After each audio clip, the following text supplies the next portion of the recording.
Hey everybody, welcome to a brand new episode of We Make Things, a podcast about content, content creators, and content marketing. I'm here with my new guest, Percy Chow, creative director at ServiceMax. Percy, how you doing today?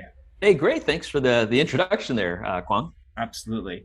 So, in a nutshell, tell me about for our audience who's content makers and marketing people, what your job entails and what do you do? Okay, so I'm the creative director with a company called ServiceMax. We're a medium-sized technology firm in Pleasanton, California. That's in NorCal, right outside of San Francisco. And what I do as the creative director is I run an in-house advertising agency.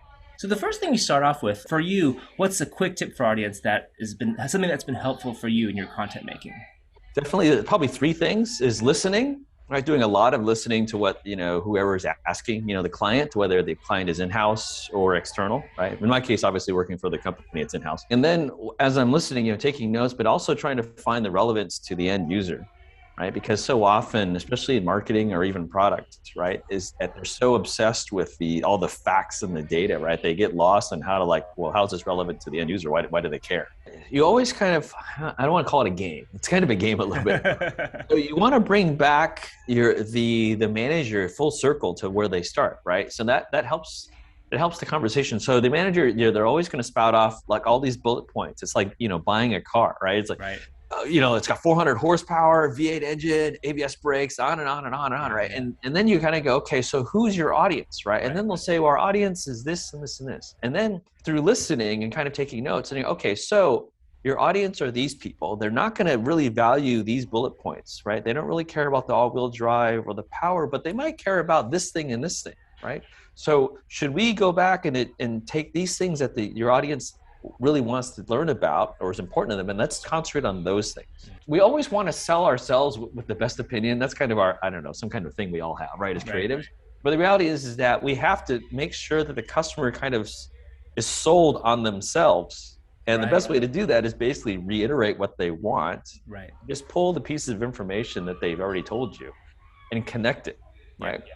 That way the customer buys in on essentially what is their idea, but you've just helped guide them through the process. Right, and that's so important. Like to get your client, either external or internal, that buy-in to trust you. I think that's a great tip.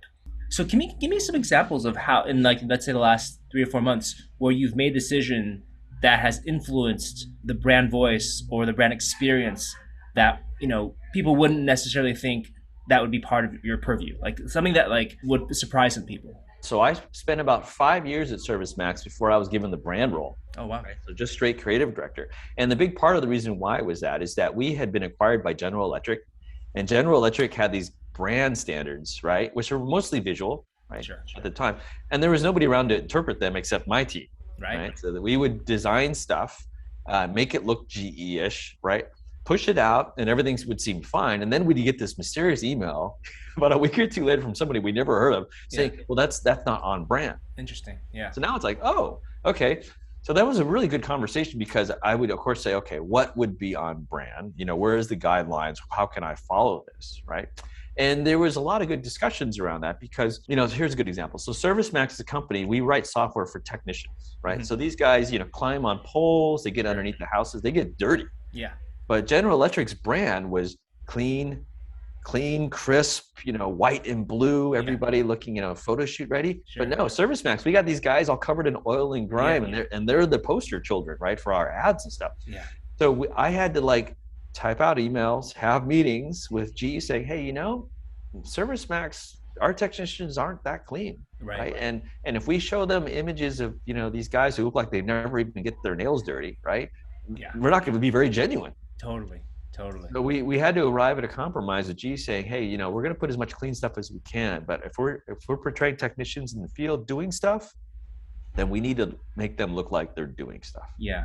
Well, that's really impressive, Percy, that you were able to kind of convince sort of the parent company that of your perspective. Like, how do you get your point across in a way that makes the other person feel good about it?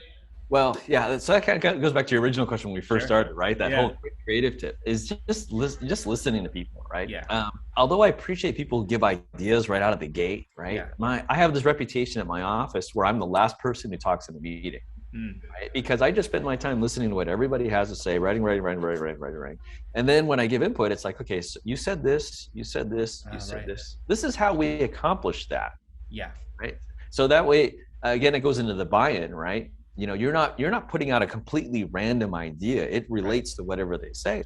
I think that's the one thing that a lot of us creatives struggle with, Sure. early in our career, right? Absolutely. Because we're so, I don't know what it is. Maybe it's in art school. We're so ingrained to like, put your idea, put your idea, put your idea, make Right. it, it's all about the quality of your work and how great it is and the Right. gigantic flat firework that it makes. Yeah.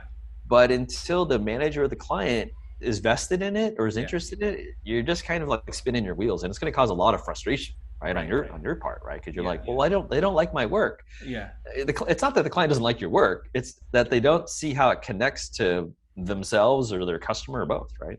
I feel that in the creative space, we're always trying to like share ideas and we're trying to convince people of things. But I think your approach is actually very smart. Like, stay back and listen, and then you have all the input, and so that the feedback you can give, the idea you can give, is very valuable. I think that's a very smart way to go.